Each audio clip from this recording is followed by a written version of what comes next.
game is great, and these things, those are delicious. But I wonder, what would happen if I combined both this thing, that thing, and these into one thing? I wonder. Ow, what the beat was that? I'm shell-shocked. On the PS1? This game came out on the PS1 in September 2001 in America and July 2002 in Europe, and the game has received negative reviews. It was a port of the PC game M&M's The Lost Formula, which I've never played, which was basically a maths game, so you could learn more maths. But this version has no maths, and it's on the PS1, so let's check it out. Get out, Crash 2, because I don't want to play you anymore. Oh no, I want to play M&M Shell Shocked.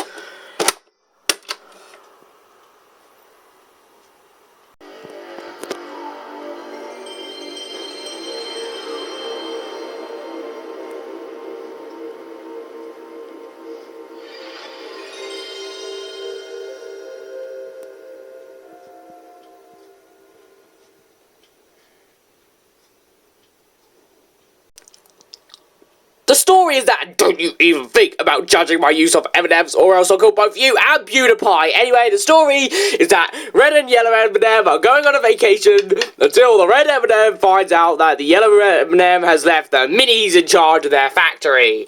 And the minis are terrible at taking care of factories, so red says to yellow, "Go and save our factory, you stupid beefing M&M." And then he's like, "Why? They're not that bad." Then Red is like, "Yes, they are. Get in there, or else I'll kill you." "I don't want to." Ah! Stupid yellow M&M, just save them. Or just save our factory. Okay. Don't save the minis, save the factory. Okay, so the yellow M&M goes off to save the factory, although Red comes along and there's also the green M&M. Oh wait, that's brown. Never mind, I'm gonna eat it. So yeah, that's the story. There's not much story and it's nothing special, but maybe the gameplay is better, and I mean maybe. But first I'm going to eat these 2 1/8 M&Ms. Oh, well, it's not red.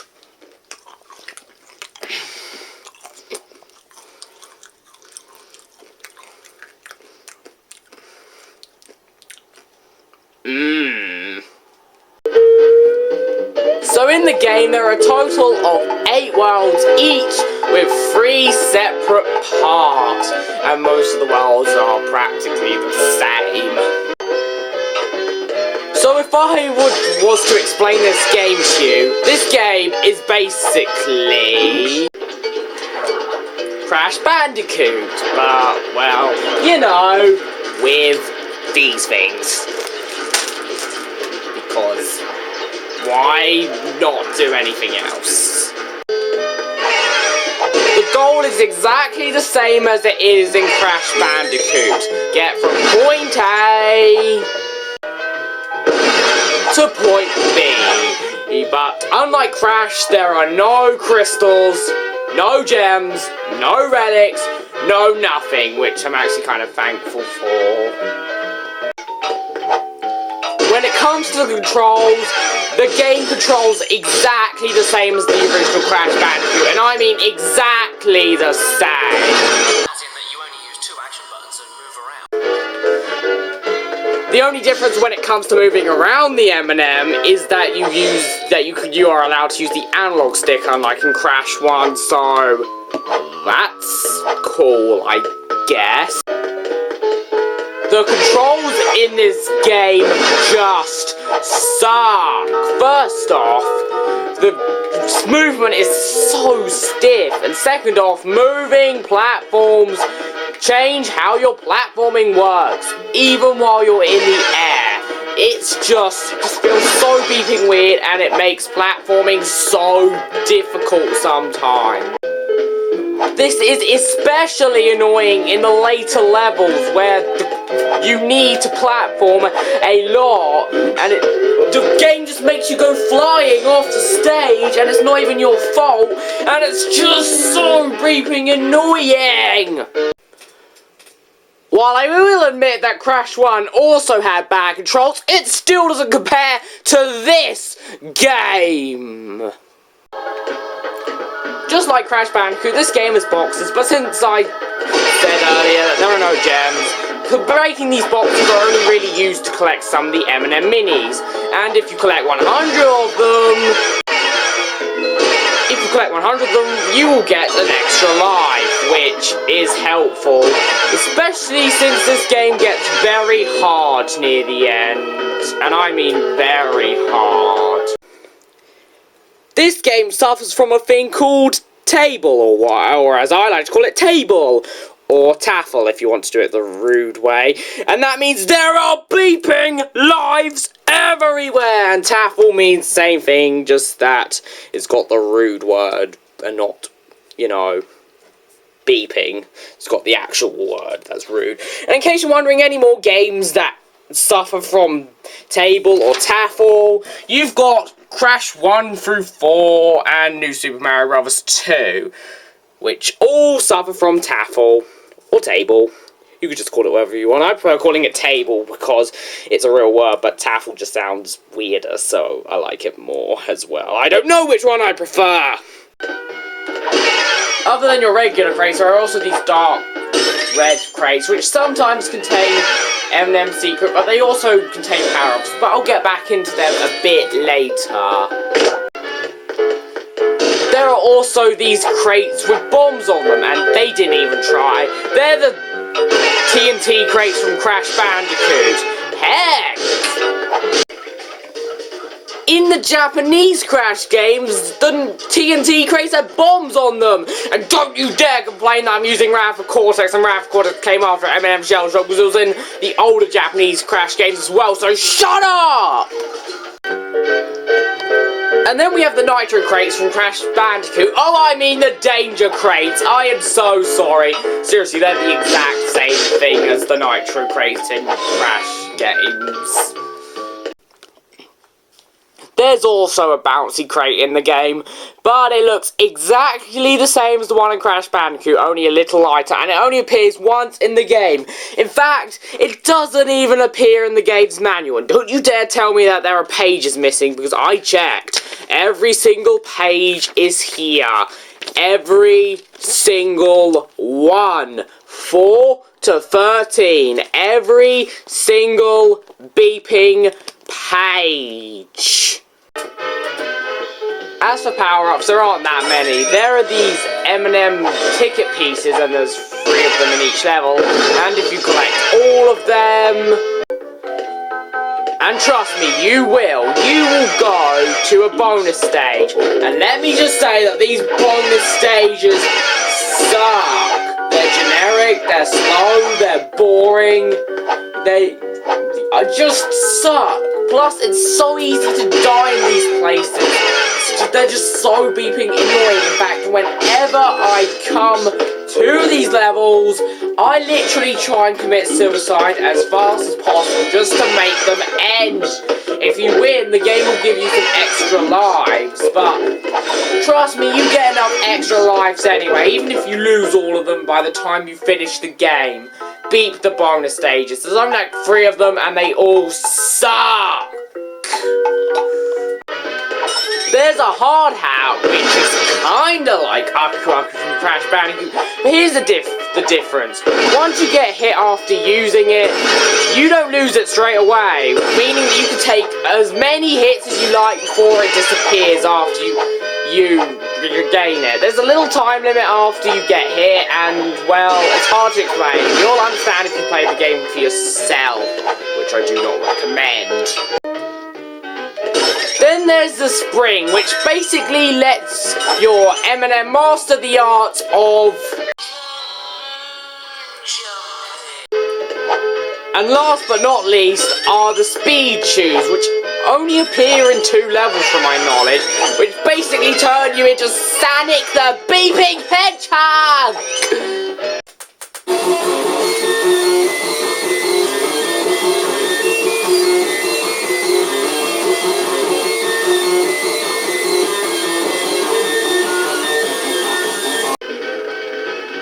There's also some driving stages and even a flying stage, but they just suck. Basically, all you need to do is, by using the D-pad, you can, you know, change the angle of your car, but you can also use the analog stick to do that. But who cares? These stages suck, and you can't even speed up. That just sucks. Graphically, the game doesn't really look that good. For a game released in 2001 on the PS1, it really does not look too good.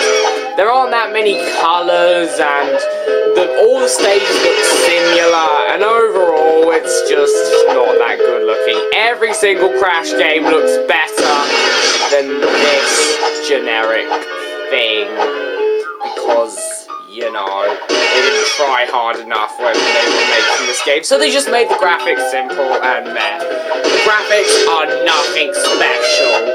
However, the cutscenes actually don't look too bad for 2001. Surely they don't look amazing, but they do look okay. And for what they had for the source material, they're good enough, I guess. Plus, I wasn't really expecting to be great at all. But hey, what they have is okay, so there's that. And the voice acting's not too bad, so that's also a plus. As for the music, it's actually pretty good. The songs aren't too out of place, and they're just decent. The music is surprisingly good. In fact, there are some tunes which I really like. My favourite song in the game either has to be the theme for World 5,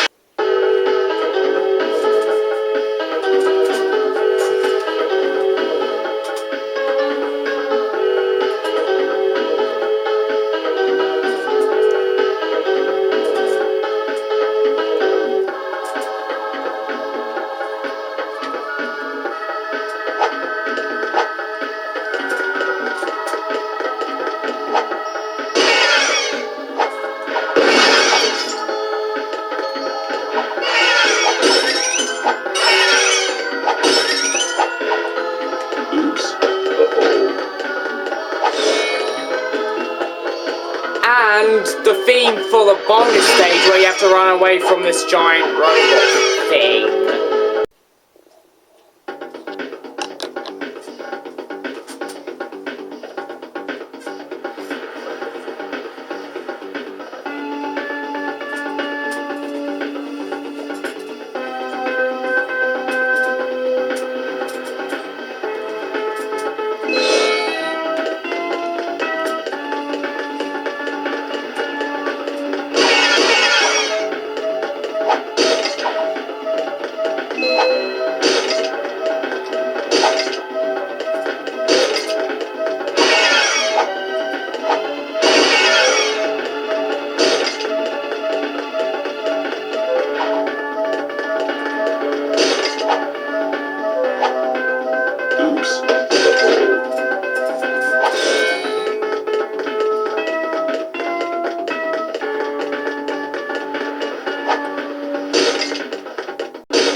As for the sound effects, they suck.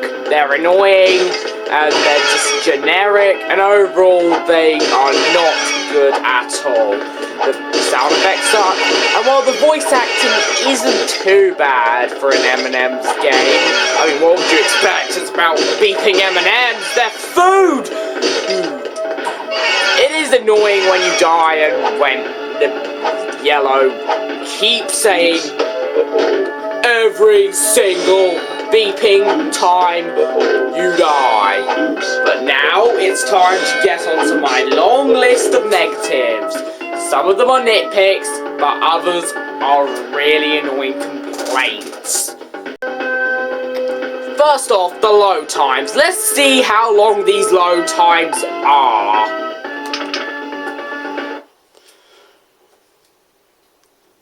Load times don't really concern me too much anymore, but they will concern other people. And it's not as bad as in, like, the original Black Label PS2 version of Crash Bandicoot, the Wrath of Cortex, or the Lego Movie video video game on PS3, but these load times are still not good.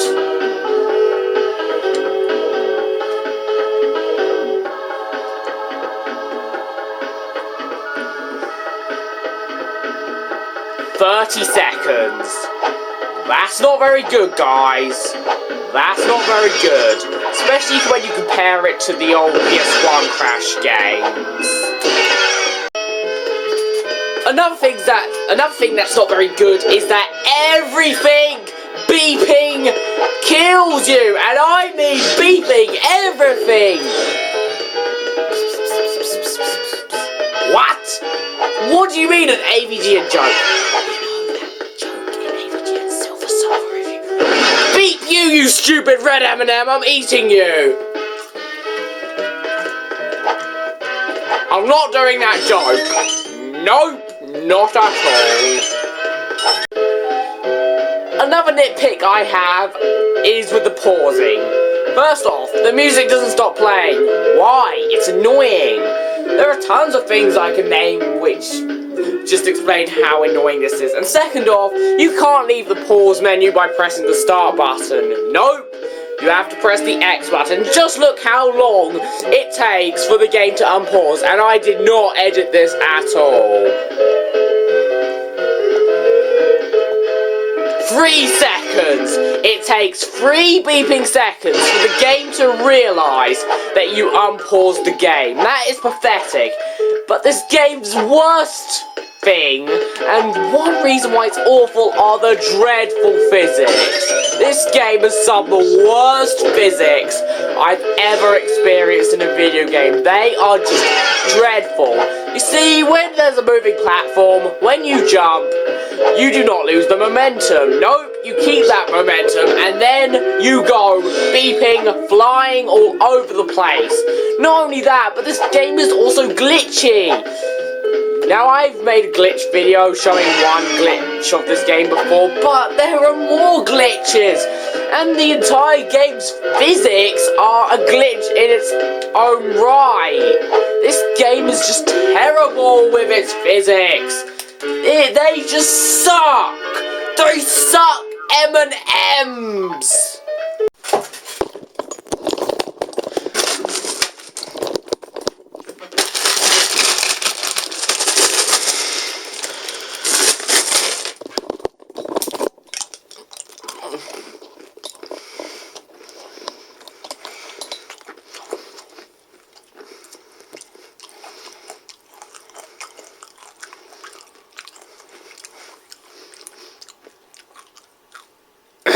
Is there anything good about this game? Voila! The power system for the Well, the cutscenes aren't too bad. They look okay, and overall they're not too bad. I never skipped them, except if it was by accident. And the voice acting's not too bad in them.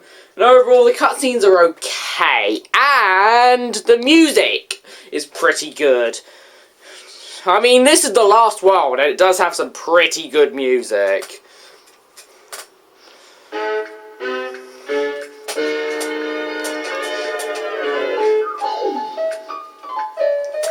These are the best parts of this giant piece of M&M beep.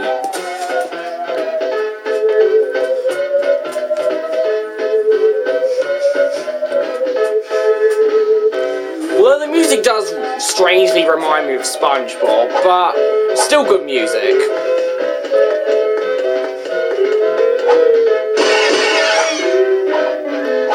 But everything else about this game is just a piece of beep. And I'd like to mention that the bosses suck as well. They're just lame, they're dumb, and overall, they're not that good. And for the most part, they're easy, but they still have some cheap moments like this final boss. And as it comes to this game's length, there are 24 levels. But the only reason why it took me a while to beat this game, well, it didn't take me that long, because I beat it like a few months ago, but whatever. It's because this game can just be so difficult sometimes. Seriously, I got to like 50 lives once, and by the time I finished the game, I had 3. And that was after using 1 game over, or 1 continue. You do have infinite continues, but that doesn't make the game any better. This game just sucks. I do not recommend it at all.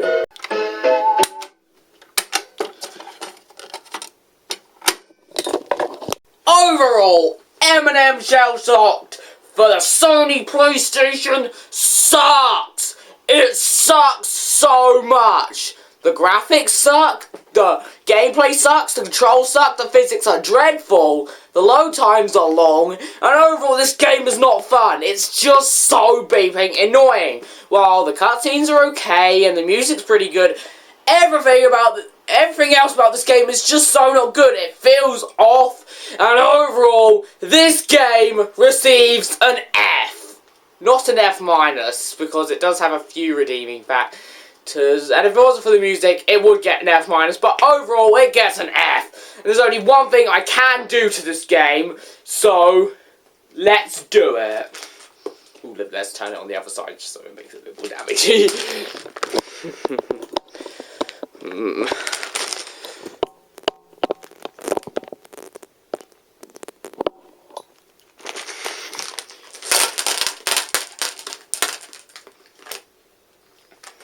It deserved it, even though most of them missed, but whatever. Anyway, thanks for watching this review. I hope you enjoyed it. Please comment, rate, and subscribe. This is Big Bang Bot signing out. Now, will you excuse me, but I've got to eat all those M&Ms. They're so tasty. I'm not going to eat the game, but I'm definitely going to eat the M&Ms. By the way, don't buy this game. It sucks. It sucks, M&Ms.